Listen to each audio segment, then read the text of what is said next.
another after another after another, and then you go to sleep with your phone. And today you have all these programs and nonprofit organization of trying to help people to get disconnected, to get connected, to disconnect from their cell phones. So I think it's all part of this process of knowing yourself, be aware of yourself. Hello, I'm your host, Aveline Clark, and this is the Six Star Business Podcast, where we have conversations with amazing, incredible people all about what it takes to be six star, going beyond the status quo, doing things differently, and how they bring purpose, love, and impact into their businesses every day. And in this episode, I met with a wonderful person by the name of Josef Lapko. He is so accomplished, and he has the ability to understand people and teams at such an intricate level. Let me give you a bit of his background. Whilst in Israel, where he grew up, he founded a high production event company. He ran over 200 events for tens of thousands of guests. He served as an HR leader in the Israeli Defense Force. He's raised millions in donations for the Aish World Center, which is an international Jewish outreach organization. He's also done similar things in the USA, where he resides. He also has spent a lot of time in commercial real estate, growth and development projects, raising money for those and supporting and building communities. And what I found with him is his innate ability to understand people. And he certainly has worked with a lot of people. He is someone who understands people, what makes them tick, but also the importance of connection, trust, respect, and at the heart of everything we do, care and love. And that's the way he brings himself to the world, his work, and also this conversation. So I invite you to sit back and enjoy this one with Josef Lapko. Here we are. It's another episode, and I'm so excited. I've got my co-host today, Joanne Brooks. How are you, Joanne? Very well. So excited to be here. Thank you. Good. I'm excited too. And our guest is Josef Lapko. How are you, Josef? Fantastic. Happy to hear. Good. It's so nice to have you here. And let's get started. Let's get into this. I really am looking forward to getting to know you. So could you share with us, where are you in the world? Who do you serve? How do you serve them? And what's something you like to do when you're not busy serving people? Sure. So I'm currently in Tucson, Arizona, in the middle of a desert. It's beautiful and warm, cactuses and mountains around. And some other times in the year I'm spending in Florida, also warm places, as I'm trying to be.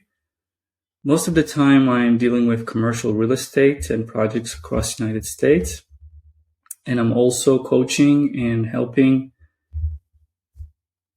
executives and leadership teams to build teams and solving problems.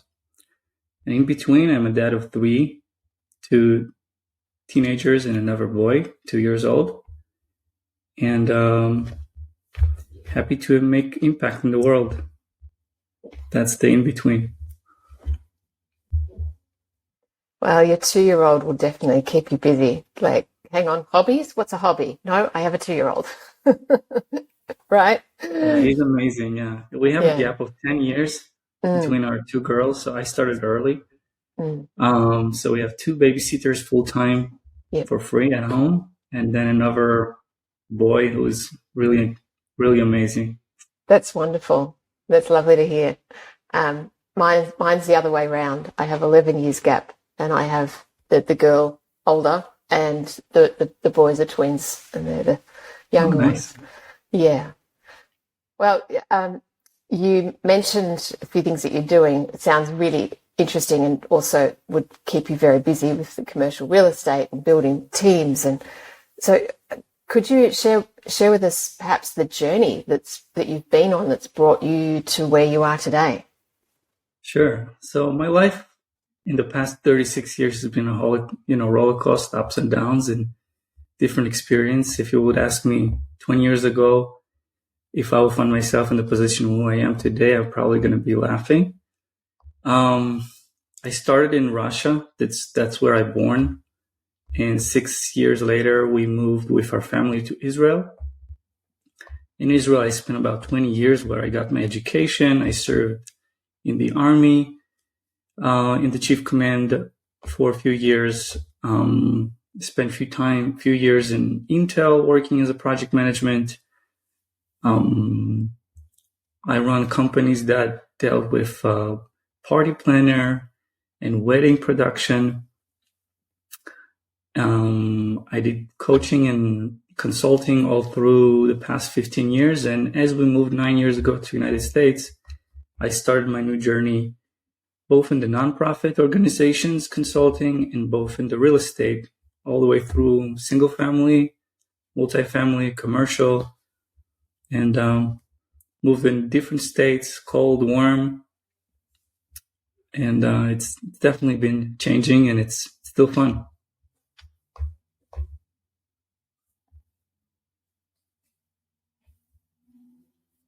Wow. You're so from Russia and spent most of your formative years in Israel. What an interesting upbringing. And so you met your wife in Israel? Yes, I met my wife in Israel as, teenagers, and we kind of grew up together, graduated together and started our journey together pretty early. I'm 36 and it's going to be 17 years together. So wow, that's beautiful. Yeah. How nice to have a true life partner, that someone who's been with you through that. For sure. Yeah. How instrumental is she in you having the I guess the career or the business journey that you've been on? I think as we grew up together, we educate each other, we help each other all through our life. We have ups and downs and challenges, financial challenges, physical challenges. Again, we moved to a different location, different states. I think as long as you keep very honest and very clear about who you are and what you're trying to be, and keep a clear communication, I think definitely 1 + 1 = 3. And you complete each other and you help each other and you challenge each other, and you can, when you have some bad days or you're not really focused on where you want to be, then your partner is really, say the right things to say. So it's going to put you back in focus. And that's what we're trying to do to each other. It's such an important factor of our success in our business lives, isn't it? Have partners, because they're the unseen part of our lives, and so I just wanted to ask you about that when it just came up. And not often do we talk about partners, I think, and I've not. There's only been one or a couple of conversations on the Six Star podcast where someone has mentioned their wife or husband. So it's just lovely that you've said all of that, because it's really important for us to honour that and respect it, and it is so critical to our everyday success, isn't it? I think it's relevant for our everyday sanity. In fact, when you're in business, right, and we've been through many challenges, like there's always challenges in business, but I really love hearing that, Joseph, because I know in my role as a business mentor and coach, I often speak about the importance of having that, what you said there, you complete each other, you challenge each other, but it's really clear that you're a team and you're working together, even if she's in or not directly in the business. It's so important. And I think the listeners should be really aware that this is what being different is, and Six Star Business is about, is having your family go on the journey with you, because otherwise they don't understand, and that can cause conflict, right? But you need that support mechanism as well, that support person. Yeah, I can add into that. If we're familiar with the way Adijas is reflecting to AIPE, different personality of people, the way we're looking in our partners, both in life and both in business, is very similar. We're always looking for someone who's different from what I am. For example, someone who's very, very organized, but he's sitting on a date with someone who's very spontaneously, and he's traveling all over the world and doing some crazy stuff. So he's thinking to himself, wow, I wish somebody will take me outside of my box. And vice versa. The other person thinks, oh, my life is a mess. I wish I would met someone who's going to put me in the box, and everything is going to be in the calendar, everything is going to be organized in the right places. And same thing is in the business, right? We met some component or partners that are going to fulfill and make our business better. But as soon as we getting them into our lives, into our homes, we're trying to change each other, right? Hey, why you put your socks on the floor? Why you didn't fix your bed? And so on and so on. And if you know and you evaluate the differentiality between you and your partner, then you hold each other accountable. And you know that if it's something that it needs to be managed spontaneously, and I'm a very type A administrative person, then I will let my partner deal with it. I'll let my wife deal with it, and vice versa. If it's something that needs administrative, organizational, then my partner will trust me to deal with that. And I think that's a win-win situation. Yeah, absolutely. And it's important to have that self-awareness. And I think it's part of that self-responsibility and also our desire to be better people. And that starts with being self-aware of our type, our style, how we operate, how we think, what our personality is, and what's our comfort state of operating, so that we can understand what it is. Oh, I'm a type I. Yeah, that makes sense. Oh, I need more of that loose spontaneity, that creativity in my life. Yeah. Makes perfect sense. It's a must, yeah. It's a must, and that's the way I'm trying to, always coach other people. First, understand yourself. First, know where you're coming from. Then understand who you're working with. And that's going to affect, the way you speak to other people, the way you give feedback, the way you give, criticize other people. It's not the same for everyone. You need to know who they are and who you are, and how can it accommodate each other. You really make a great point again, Joseph. A few nuggets of gold already. What I love is that there's an awareness of the importance, if I can put it into my language, not employing me in my business. I don't need another me. I need people who complement me, will challenge me, that are the opposite to when I'm in flow, because where I'm not in flow is where I find tasks difficult. Am I attention to detail, or am I the methodical person? Whichever one I am, you should be employing the other so that you've got that spread of skills in your business or knowledge. And so, loving to hear that, Joseph. You don't hear it very often, of an awareness of people in business that they shouldn't be employing, I need another me because I do all these things, without the awareness of where their gaps are and where they're not in flow. Love that. A lot of people are afraid to hire. We call it hire high, right? Somebody who's going to be higher than who I am. They're going to know better than who I am in this specific area. And we need to stop being afraid of that. Hire the best expert in their industry, in their areas. And this way, all the areas of the company and all the components will be successful. How did you get into the leadership coaching and development side of things, Joseph? I'm fascinated because you said you talked first about the commercial or the real estate. Yeah, love to understand that a bit better. I think from a very early stage in my life, I solving problems for people, and I was able to see complexity of situation in a very much more simple way, and take quietly time to sit aside and observe and accommodate a lot of information, how it's all congruent together, and put it in the right boxes and reflect it back. And sometimes that's all people need, because they're in the emotional position of the situation, or it's everything around. And when somebody is outside vision can come and put it in the right places, sometimes it's all that they need. So I started probably, when I was 17 and 18 to teach other and coach other. And eventually, I went to school, and my second degree is in business consulting and team building. And I was exposed and privileged in my time in Israel. I was managing a building, and it's next to the Western Wall, which is probably 300,000 people visiting every year.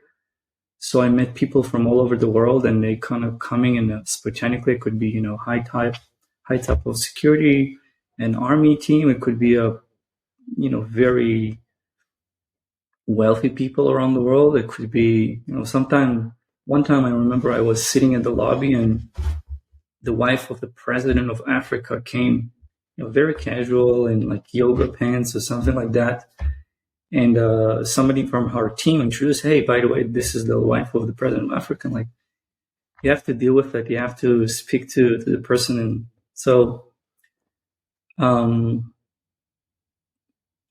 that's what I also enjoy, bringing value to other people, coaching other people, and help them understand that. And thank God I'm getting phone calls all day long about problems. And that's the bigger problem. And the more it's complicated, the more it's exciting. Mm-hmm. Yeah, it's lovely. I've got this image being at the wall and you sitting there and all these people coming in. And I must admit, in my upbringing, I guess in those years of study and training, I worked in hospitality. And when you work in hospitality, a lot of people obviously come through and you get to meet different people. And I had the opportunity of meeting quite a few, I guess, celebrity kind of people in Australia. I served Greg Norman, the famous golfer, and, John Farnham, and he gave a private sort of concert, and, where I was working, and that I was in my early 20s, and I think it's a really great experience to have, to be able to speak to different people. Doesn't matter who they are, because you realize that everybody is just another person. Regardless of how much money they make, how many people know who they are. And, it was a great learning for me in just accepting people as humans and being kind to them regardless. So I can see that you've got this desire in you, which is really heartwarming about helping people. So tell me about the work that you do there and who it is specifically you work with. Are they corporates? Are they small business? Is it a specific industry that you work in? Sure. So, just a second before that, I found, lately I'm keep asking the same question of other people, and it doesn't matter how wealthy they are or where they're coming in the world, very simple question. What is your challenge? It sounds so simple question, but it seems like everybody have challenges, and you need to understand it doesn't matter how small a player or big they player, they still have challenges. So I'm consulting, obviously, in my industry where I am, which is commercial real estate, where I've been through, any life cycle of a project management, acquisition, materials from all over the globe. COVID brought some challenges, but also some opportunities. But also networking between Israel, Russia, and United States, and speaking the three languages and understanding the culture of the three countries helped me a lot to close gaps. It could be a company that dealing with earthquake from United States they don't do any business in Middle East because it seems like it's too far, but it's not. Or could get a phone call in the middle of the night it was in the middle of COVID in England. Some friend of a friend has a Highlander, breathing machines, and it was a time when people desperately needed them. So in 24 hours, it was a military plane who took them from England, Singapore, Dubai, Israel, like 4,000 machines in 24 hours. So that's really, you don't see the results of it, but some people and lives being saved and some business being done and some connections being developed. So that's really what I'm enjoying. But I also helping, some nonprofit organizations that are really starting and evaluating their idea, building the right corporation, the right team around them, or just startup, needs to raise money and raise capital.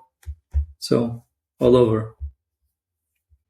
I love that question, Joseph, about what is your challenge? Is that like an opening question that you have for people? No, it's not necessarily an opening question, but sometimes you get to know people and you really have no time. It's an elevator conversation, or you're sitting with someone on a beer or a coffee, and you really want to get a pick from where they are. Like, it's a quick check-in, right? And it is an open question because everybody has different challenges. Someone is challenging in his personal life, someone is in business, someone between him and himself. I don't choose the question. I don't choose the answer. I give him enough room to answer whatever he chooses to. So I think it's a very powerful question. Right? Certainly is. It invites someone to, go deep and be very open and transparent about what's going on. And hopefully you've already got that level of trust with them. Yeah, you can always find questions that the question cannot offend someone else, and because people attempt to close themselves very quickly. But it could be very easy question like,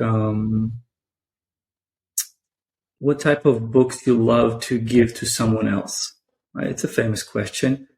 But basically, I don't ask you, what do you read? I don't criticize your taste. I don't criticize your capability to read, or if maybe you don't read at all. It's fine. So I'm not questioning you, but I'm questioning, what do you like to give someone else? By this question, you get so much value because they will tell you what they like to read, if they do, what type of friends they have, and if they like to read, and what type of information they like to pass and share and make impact. So clever. What do you see? You've obviously been, working as a leadership coach during COVID. What did you see were some of the biggest challenges people had during that time? For some people, it was very easy, and actually the technology accelerates some processes that's been stuck forever. I remember having a conversation with the CEO of hotels.com and, booking.com area, and he was so happy about some processes that's been stuck for many years. And finally, the technology and the awareness of the technology made so many walls to fall. But in the same time, some people have difficulty with, even understanding how it's working. And,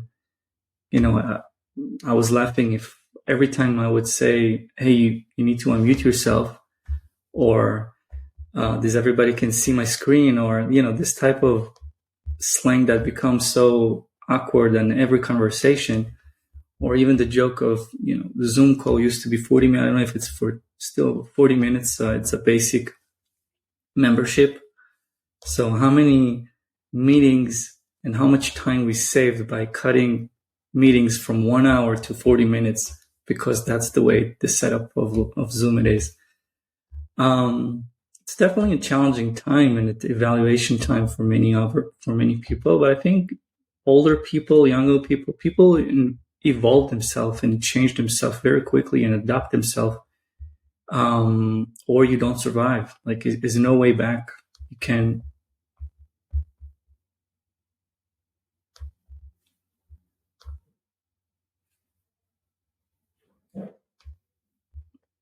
So, therefore, one of the greatest, outcomes or positive outcomes of COVID that you saw was this metamorphosis in people, and they're then being able to grow as people and evolve, even though it might have challenged their comfort zone levels. Is that right? Yeah, I think people, we're talking from different corners of the world, which is amazing. And being able to communicate with people and being very comfortable about it, meet and network with people and doing business from different corners of the world. Being much more efficient, much less traffic time, much less coffee time. You home, it's a Zoom after Zoom after Zoom. if you're really effective and you're very cautious about your time, you can have very productive days and save your, we used to spend so much time in traffic or we're still flying, we still have, but we can compound much more and being more observing about our time. I think that's the biggest lesson that everybody learned, at least in my circle. I really like that insight. I haven't heard that expressed like that before. What about you, Joanne? Yes, no, not quite in that vein, but what I think a lot of people fell in the trap of early on was, yes, you could do Zoom after Zoom after Zoom because you didn't have to hop in the car and drive around. But what I found for me, and then I think other people were noticing this as well, I actually still need to spread my appointments out a little bit because we got into the habit of going Zoom off, back on in 5 minutes, and there's no time to take a break, go and make the notes, send that email, do all those sort of things. So I think we got a little bit frantic with it, and now I think I've noticed we seem to be getting much smarter with it. And so we're having, I agree, like this limit of 40 minutes on a Zoom meeting, like a good meeting is an efficient, quick meeting in my mind, no doubt. But I think people are more discerning on where they make those appointments. Still, we can have many more appointments in a day than we've ever had before if we choose to. But I think we're getting a bit smarter with managing our time, so we've still got to work on the business and not in it every moment of the day. So yeah, no, I agree with you, Joseph. Yeah, and I think if I want to add to that is, I personally allowing to some meetings, and I'm going to ask them, my partner or my colleagues in the meetings, can I do this meeting as I walk? Can I do this? Do you need me to be in front of a computer? You're being polite about it, but in the same time, you can combine, right? You can walk in the park and still be available with your earphones, which we never did it before, right? You cannot be in a park. You cannot be with your kids. We cannot be. Sometimes, I need to be only a fly. I don't need to say anything, so I can have my lunch or anything else that I can enjoy, but still be present. So I can be in two places at the same time. Mm-hmm. I like that. I know for me, walking, I'm thinking more clearly. So it might not be that I'm watching anybody do something, but put the ears in and just walk down the street or go to a park or whatever and have a meeting. I'm much clearer in my thinking, creative in my thinking when I'm doing that than sitting sedimentary in my chair. I find that as well. Yeah. It's a really great way to just allow different thoughts and just have movement as you're talking. Indeed. Joseph, this is the 6-Star Business Podcast, obviously. So hopefully you've spent some time pondering this question, but I'm going to ask you, what does being 6-star mean to you? Being 6-star, I think, is taking the time to being focused as a leader, but in the same time, observing all the components and the ability of leadership. I mean, we have the famous 5 leadership abilities of, simplify, delegate, predict, systemize, structurize, but in the same time, don't lose the focus. I think that's my point to being on the 6th level. The focus. Yeah, we're getting so much noise during the time, crypto is dropped down. The market is going crazy. People are calling us with opportunities. Family can get, destructed. And we must keep our filters on and continue to refine and reflect our why so we can stay focused. Focus, it doesn't mean on the business, it doesn't mean, but if we have a very clear why and very clear understanding why we're doing that, then everything will follow based on this why. And that will define everything. I see colleagues who's anxious for high income or high return when somebody else is not. Not every situation is for everybody.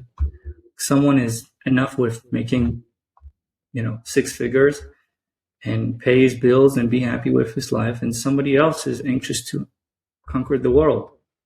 So we're not racing the same marathon. One is racing, long, and the other one is short. It doesn't mean I'm better than the other. We're just not competing in the same run. And by having this clearness and focus, but at the same time aware of all the parts of the business and all the parts of myself, I see people are great in business, but their body is a mess. They could be great in business, but their family situation and spouse are disaster. They could be great on other components, but their relationship with themselves or with God or with whatever they want, anything else it's not so great. So being focused, but in the same time be aware of all yourself, all the parts of yourself, and all the parts of the business. It's really wise. I love that. What do you see as, the biggest hurdle for someone, or what makes it difficult for people to be six-star, to be focused, like you've just described? I think people are anxious to action, measure twice before you cut. I think it's true for business as well. We want to get the answers and we want to be happy about the answer. But we need to ask another question, another layer of questions. Question everything that comes to you, right? And don't take it the way it is. I think that's what makes the difference. I spoke a few days ago with a business owner. She did she's working on the startup, and her team had a great meeting, and she came back to me with a feedback, and she says, well, the meeting was that and that, exactly the way I expected, and I'm so happy. And then I questioned that assumption, and there was so much under the water that was never resolved. So I had the discussion why you didn't think the way I'm thinking, and it's simply because that's the answer she wanted to get. She was so anxious to get a positive feedback. She was so anxious to get out of this meeting in a positive way. So she never wear this helmet of being so negative, but not in a negative way, just wearing this focus and filter observation. We're going to shop and we see something that we love. We don't question it because that's what we want. And it's dangerous.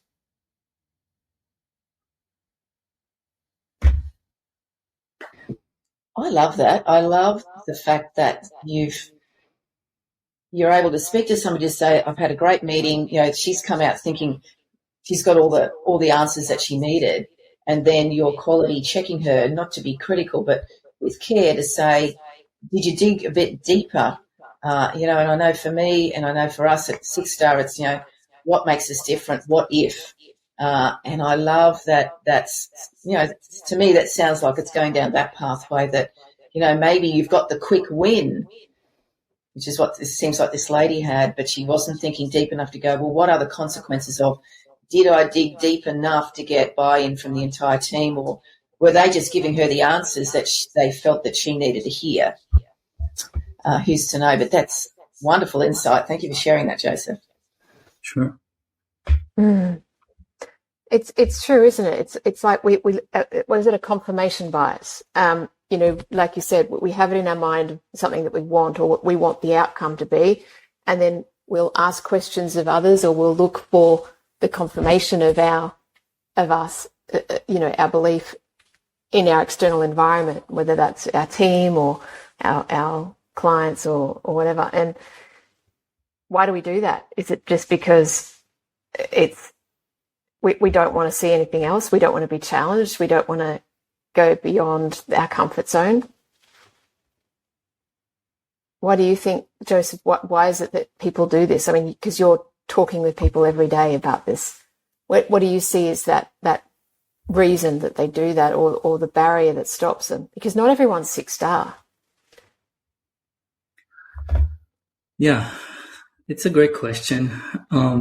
I wish I had the answer completely to that.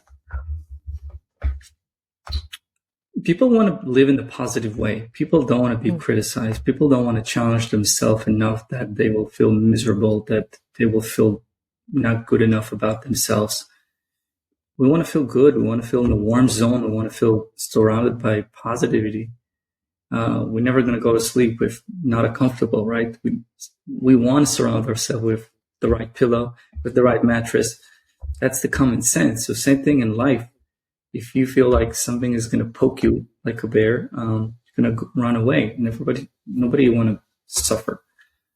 But being an entrepreneur, being a business owner, being a leader is loneliness and sufferness and questioning and criticize, and that's part of the task, right? It's you're not going to sleep if you don't have the capital to pay your people. So you stay lonely, and you have, sometimes you have big visions. You have nobody to share with that. So it's the loneliness of the CEOs. I think it's very famous. But to answer your question is, it's human nature. We're trying to stay positive. We don't want to suffer from knives. Yeah, it's true. And I guess there's for me, and I'm interested to hear Joanne's thoughts on this, that there's different days of the week or different times when we feel more brave to be able to, face the knives, face the criticism or the uncomfortableness. And there are other times when it's just like, oh, I can't handle it today. Or, yeah. No, I agree. I think, and this is the piece about being a 6-star leader. It's being aware of what point in time of the day are you in flow? When are you your best person? Because there are people who are morning people, end of day people, nighttime people, and recognizing that that's okay. That's perfectly fine. So what are the areas in your business that are going to be challenging? And I often speak about you've got to get comfortable with being uncomfortable. So let's do that in the time that you're your best self. So, and there are going to be days that, actually this day is not a good day. I'm just going to take some me time. And we've got to recognize that we've got to do those things as well, right? Because if we're not right inside, head, heart, gut, all in alignment, we are not going to be the best person for our team and for our business and for our customers. So if you are in that space, accept that it's okay to have a day for self, whatever that looks like, right? Whether it's go do some education, go do some meditation, get to the beach, go have a run, whatever it is, it's perfectly okay, because I think those people are very connected to their business. They're on 7 days a week. And business is never meant to be easy. And I will never tell people that business is meant to be, life is not easy. It's accepting that this is a place that and you spoke about it, Joseph, having your purpose and your why and having those connected, that enables you to continue on and do those things 7 days a week. Whether we work 24/7 is another matter, but we're always on. For me, always thinking business. Yeah. About 10 years ago, I found myself after a big production or event, somehow I find myself in the hospital, and which turned into long journey, and eventually, half of my face being paralyzed for a while. But really this time in the hospital, again, is in a young age. I was 27 years old. It made me realize that all the great conversation that we have right now is, really put it in priority and awareness of who you are. What do you really want in your life? Do you really want to work 24/7? What are you gaining into? Not only financially, but really prioritize yourself, your family, your friends, and your destiny. And I personally made a big switch and big change in my life. That's, one of the reasons why we moved to the United States. And I really, from hard and working 16, 17 hours a day and weekends, to much more balanced life. And not everything is working and working all, hours and hours. You have many other ways to be productive and be smart about and being, bringing value. But I think that the outcome of it is just flick my mind, because my wife, again, about what we spoke, that we hold each other accountable. My wife said to me, remember many years ago, you taught me that you need to plan your vacations. Now wait until you're already exhausted and you're dying for vacation. You have to put your vacation along your calendar. Every 3 months, if that's your time when you're going to get exhausted yourself, put something ahead of the time so you will be looking for it. It doesn't have to be expensive. It could be a weekend get out or some great time in the half a day, 1 day. It doesn't matter.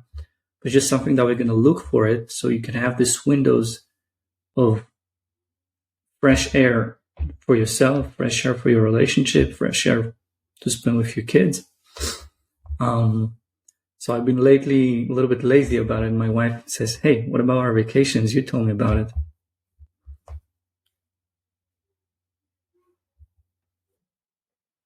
I love it. Good on her. And then as you were talking, I'm like, yeah, you're right. I haven't really planned anything beyond Christmas because, I think the Christmas break for us in Australia, most people take, at least a couple of weeks off. Some people take a month off. And that's the break. But as for next year, I have no idea. But it would be probably a good thing to sit down and plan that out. Yeah, definitely. Yeah, I try to do it with not just decide for myself, but, take it with the family. Hey, where you want to go? What places you want to explore? Sometimes it's aligned to each other. Sometimes it's not. But having this conversation, I think it helps. For sure. We've touched on purpose and the why a couple of times, and now I'd like to delve into that a little bit more, Josef. How important is it to you for someone to align their purpose with their business, or to even, first of all, know what their purpose is, and then, be able to align that with their business to be Six Star? I think it's the basic, fundamental, and the most critical part. You cannot run before you know where you're running and what type of equipment you have. Imagine turning the car and you don't put the destination. How are you going to drive? You're never going to enjoy this ride. It's always going to be bumpy. It's everything around you will going to distract you. It's on the other way. If you're flying to Australia, I know it's a long flight, but you have, your destination. You know that you're going to see friends, family. Then even if it's 24 hours flight, you will do it. Even if it's a 10 years, long ride, if it's setting up a business and it's going to take a long way, you know your why, you know what you're capable of, you know who's your partners. That's the way to do it. There's no other way in my mind. That's the basic fundamental things that you have to start with. Have you met, or have you got clients, or have you met people along your coaching journey where they are very disconnected from their purpose? Like they've come to you and things aren't working, and very quickly you realize that they haven't figured it out yet. Does that happen? Yeah, I would say I met people on both sides. I met people that are very connected, way more than I. It could be a religious, could be other journey in their life, and they basically, business is a secondary. First is life, first is religious. It's relationship with God, relationship with the universe, then business. Some people have it in their calendar. We need to do it. We need to check in, but sometimes they forgot because we keep pushing it out. And definitely some people are very far away from self-awareness. Time flies by, and they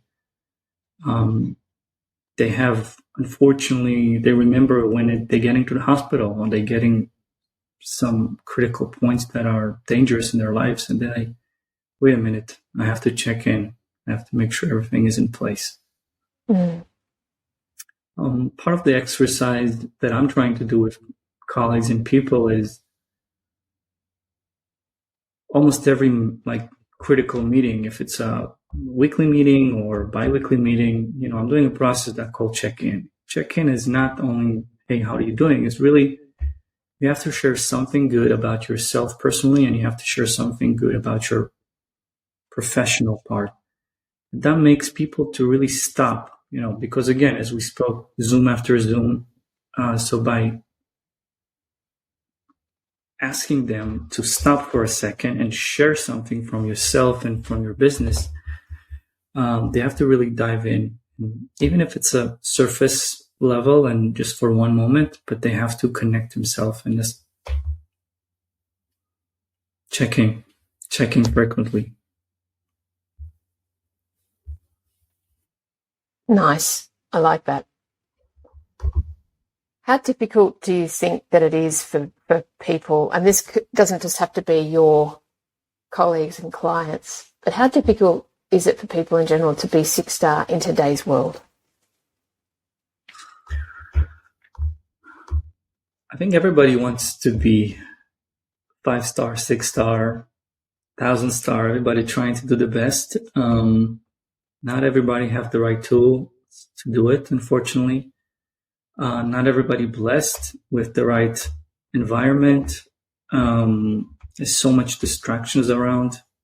I spoke with my daughter about, social media and our component of it. I think my daughter is the only one who doesn't have a cell phone in her grade, which is interesting, on the day-to-day life. So we spoke about social media, and basically we spoke about the fact that today we are in the competition against Meta, against Google. Who's going to know ourselves better and faster? And we're losing that battle. Google knows everything about us and much better. So if we don't wake up and understand ourselves and understand and operate on the 6th level, we're losing it. And it's so, it's easy to start your morning and just disappearing into, to your feed, it's just, another after another, and then you go to sleep with your phone. And today you have all this programs and nonprofit organization of trying to help people to get disconnected, to get connected, to disconnect from their cell phones. So I think it's all part of this process of knowing yourself, be aware of yourself, and using the great tools that we have around there. Social media is great as long as you use it for the right purposes and use it as a tool for yourself, as a tool for your business, and not become who you are. And if you don't get thousands of likes, it's okay. You still can be happy. Yeah, totally agree. And what you were saying before about, finding one's purpose or why is the most important and fundamental thing. I completely agree. And I see that for some people that haven't figured that out, they're quite lost. There's this emptiness, there's a big gap. So because of that vacuum, of course, they're seeking some validation, they're seeking something, and they can be quite aimless.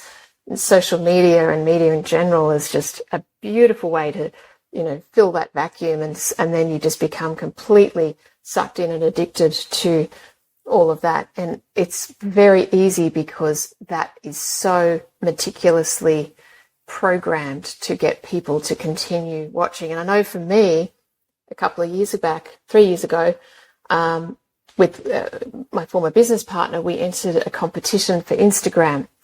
And I, in my competitive spirit nature, decided, right, we're going to do this properly. And there was about 50 or 60 people around the world that were in this competition.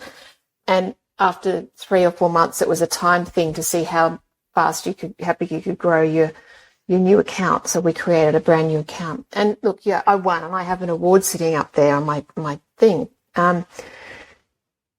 But it also caused me to become addicted to my phone. I literally was on my phone all the time. I was on Instagram, and it became a habit. I think I might have been on it a couple of hours a day, so if I think about what I gave up in order to spend that time, that was quite valuable. And I'm a single mum, of 3 kids, and I was doing this. But I also found, like I said, I was quite addicted to looking at Instagram, even after the competition had ended, right? So there was the Instagram at night, Instagram in the morning. And one day I went, this is not good. And I did a practice where I just went, no, you've got to prove to yourself that you don't need this. So I would turn the phone off and put it in another room, and then before I went to bed, and then do other things. And same with the morning, and change things. And then in the house, I instigated a Sunday's tech-free day, a device-free day. And that has worked wonders, because I just thought, hang on, I'm setting a really bad example for my kids as well.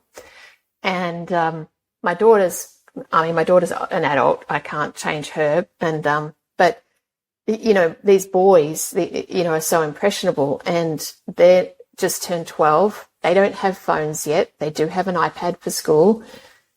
But back then, I didn't want to, get them thinking that this was normal. So I had to do some drastic measures to change some things. And it was like my brain got rewired, to be honest. It was amazing. And I noticed the difference. So as I was going down that slippery slope of, being so attached to my phone and my feed and everything, I wasn't aware of how attached I was. And it was painful to detach, because I was so attached to this account that I'd created and the success and all the other stuff. But what did it actually mean? Well, nothing, actually. Just that social media tactics work. That's what I learned. So, I'm observing Jewish, so we disconnecting from every Friday from sunrise to, basically 26 hours every week, no matter what, no matter how much business you have, no matter how crazy your week was, your phone is going to draw to, it stays in the office, and I don't care what's going on there. And being it plugged into your system every week, it's, even if you're not observing, just having this ability, it's really keeps you controlled, that you controlling this device and not device controls you. We're still spending a lot of time. I'm not wholly in that, I'm still on social media and everywhere, but, definitely try it. I saw, I know it was commercial, but it's a coupon of one restaurant that gives 10% if you put your cell phone in a box. They give you a box, or like a locker box in the middle of the table, and everybody puts their phone there. And if you're able not to touch your phone for the rest of the meal, they give you a 10% discount. How good is that? I know, for me, every Friday today is the day that I don't do gym. I don't do any appointments on a Friday afternoon. And for me, it's about spending time with family. And so there's an element of that. And so I appreciate that, I'm totally focused on the business throughout the week, and my family deserves my attention, and I need the break, right? And so I have that booked in, so it's blocked out every Friday, and it's important to me and valuable to me. And my family understand the busyness of the rest of the week, and there may be things happening on the weekend, but Friday afternoons, you will not find me anywhere near the business. Yeah. Which I enjoy. It's great. That's great, yeah. There's been so many beautiful takeaways and things that we've talked about on this conversation. Josef, as we kind of come towards the end of our chat, what are the gold nuggets or things would you like to share with our listeners?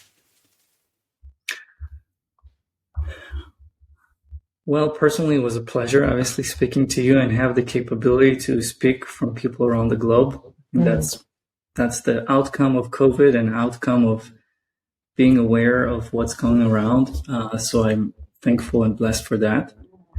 I want to encourage everybody to take the time, even if it's a few minutes, to check in, even if it's one time in a month, or one time of a week, or one time of a day, it would be great. Stop between the meetings and really dig in. And 1 to 10, how are you doing on yourself? How are you doing on your spiritual level? How are you doing in business? Just write it down on a napkin, 1 to 10. That just give you yourself, it's like a looking in the mirror a second before you go out to office. That's where you used to go, right? You used to look at the mirror, correct some makeup or correct some hair. That's the same thing. You have to check in where you are.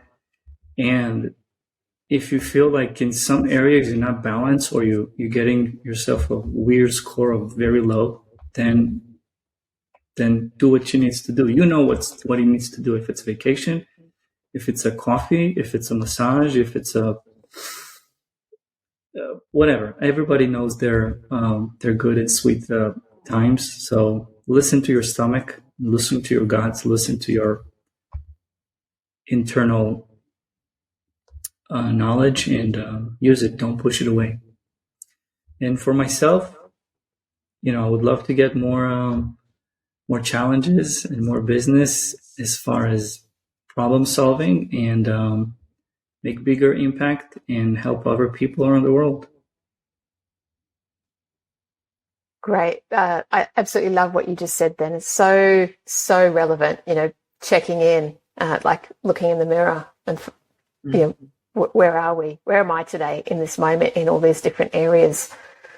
I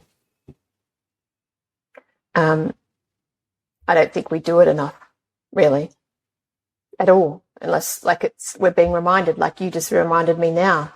I think this whole conversation has brought out, a number of things that really require some personal responsibility. And when we take personal responsibility and say, right, I am the master of my own ship, so I've got to start with, who am I? Where am I going, and what's my purpose? And then how can I set myself up? How can I honor myself like you are, Joanne, with your Friday afternoons? And that's so important. And then limiting the time with devices. And Joseph, the time you have to observe your spiritual practice, your religious day of the week. How beautiful is that? Because regardless of what goes on during the week, you've always got that downtime. It's like you're heading on a Tuesday or a Wednesday, it's coming. You're going to get there, and that Saturday's that time out. And I think psychologically and emotionally, it's a real comfort. Yeah, as we know, what differentiates us between animals and other species is we really can create, right? We have a fire. I think we can turn fire into glass, sand to glass to silicon into transistors to computers into chips into crypto, and spaceship. So that's who we are. But at the same time, in Hebrew, we count the days of the week. The first day, it's not Sunday, it's the first day. It's the first day from this, comparing to the 7th. So we always turn into our, we spoke about vacation and align something that it's far away, seeing the light in the tunnel. So you start, even if it's Sunday or Monday, depending on the country. So if you have Sunday, you're blessed. If you don't have, then your Monday is always hectic. Oh my God, it's Monday. But Monday is also a second day towards the vacation time, towards the disconnecting time where you can reevaluate and reobserving, and really enjoying the fruits of your week. And that if you're always on the mode of creating, and it's great, but if you don't take the moment to take a look at what you created and observe that and enjoy it, then you become a slave. Yeah. Yeah. Indeed. Yeah. And you lose the joy, don't you? Mm-hmm. I think. I agree. Yeah. Josef, you've given us so many things to I think process and ponder, and so much gold. I'm so grateful for that, and I love that you're up for challenges, and yeah, look, we've got your details that will be on the show notes. So if anyone wants to get in touch with you, please reach out and connect with you on your social media. It's just been a pleasure to have you today. Thank you so much. I love, really appreciative your energy. You've got such a big heart, and I can see that you love what you do, and you're really quite amazing at what you do. So keep doing it. You are a great example for others. Thanks, Joseph. It's a lot. Yeah. Thank you. Have a wonderful day. Thanks, Joseph. Bye.